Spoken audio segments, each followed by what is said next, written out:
donated, corroded, rebuilt. This Dell is a survivor.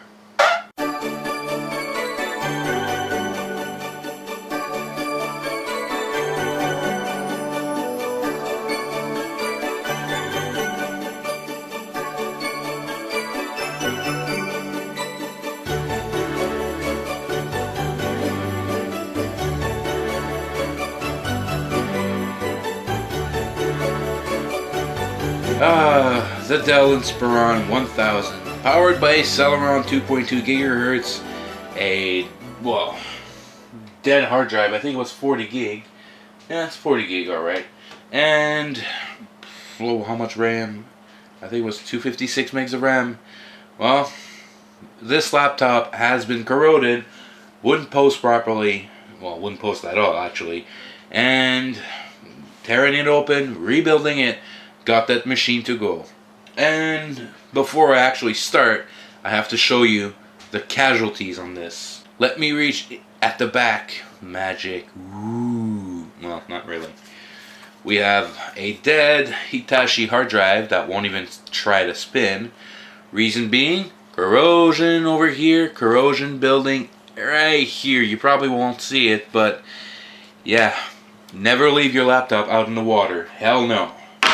Second casualty is the CD drive, which is right here, and this little lens is completely seized. Getting it to move is a pain in the ass. There's corrosion on it, and the light always stays on, it won't turn off, and if you put a CD in it, the disc will spin, and if you eject it, it'll eject with the disc still spinning. Very, very bad.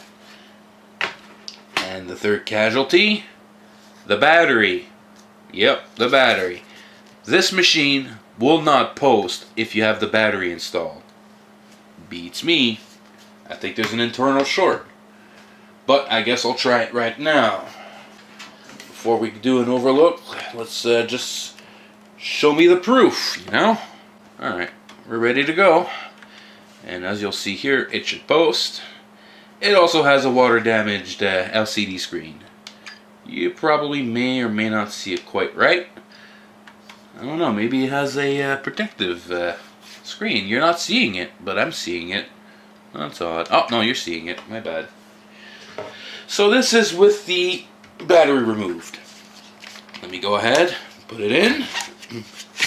Watch it. Just because I let it sit, it'll probably work.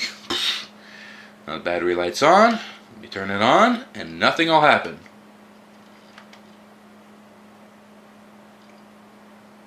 And there you go. Nothing. It won't post. And no, I will not even think about trying it, having the battery removed and then installing it while the machine's on. You'll definitely fry that machine. So let me get the battery out.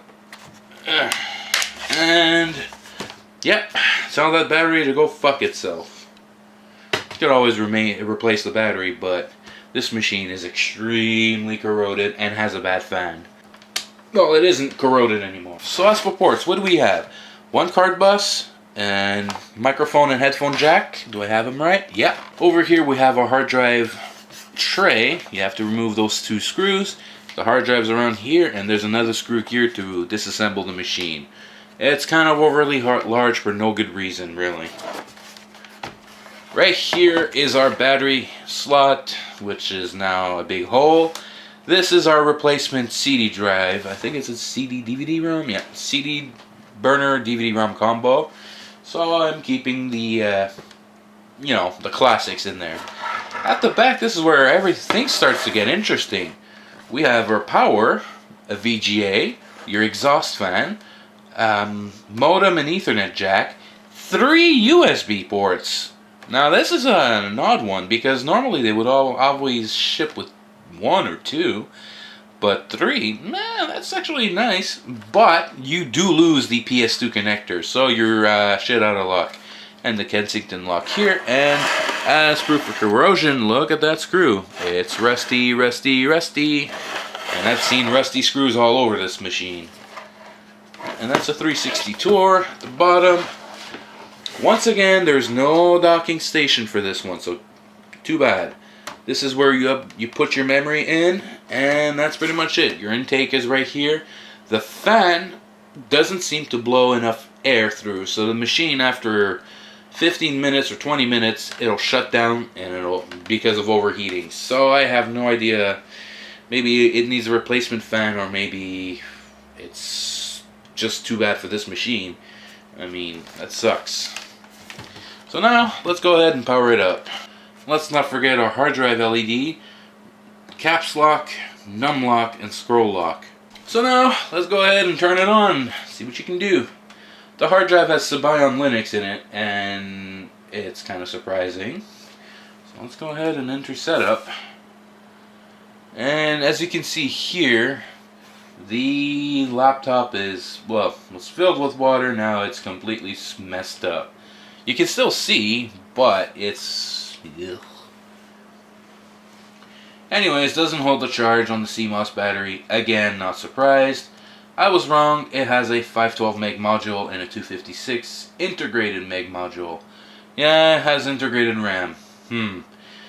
So a total of 768. So it's not that bad. Potent. 80 gig hard drive. This is a replacement. Advanced boot up message. Summary screen. Silent boot. USB legacy support. And battery optimized mode, which doesn't exist anymore. Set supervisor password. Service tag is at the bottom. Typical of Dell. Boot. USB diskette drive. Hard drive. As you can, if you remember, there is no diskette drive in this one. No floppy. Hard drive. Oops. CD-ROM, network, and diagnostics, and save and exit. Blah blah blah. And if I feel it in the back, the fan's not spinning. So let's go ahead and see how far we can go in the boot. This machine tries very hard. It is a survivor. Dell, you made a freaking tough cookie. I guess it can really depend on your Dells, I guess. So, there you go. Booting up. So, of course, it doesn't I'll log in with root. It doesn't start X, but I can start it manually if I want to. So first things first, do I have GLX info? Nope. So I won't be able to know what's the graphics card. I think it's an integrated ATI Radeon 7000. Probably. Okay, so now let me start. Can I start KDE out of it? Straight out? No. So I have to start X first. And believe it or not, it actually will go. There you go, X, and the trackpad works. Great. I click on it. And let KDE start. What a machine. But you can definitely see this is not the background. It is the screen. Makes it kind of a nice theme in the back, but it is the screen. Well, what do you know?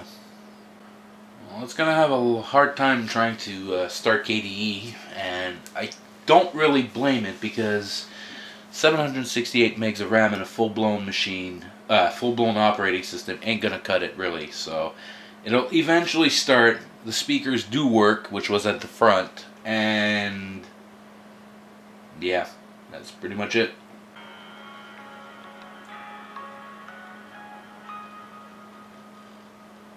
Yeah, you just barely heard it, but once again, I still am not feeling the fan.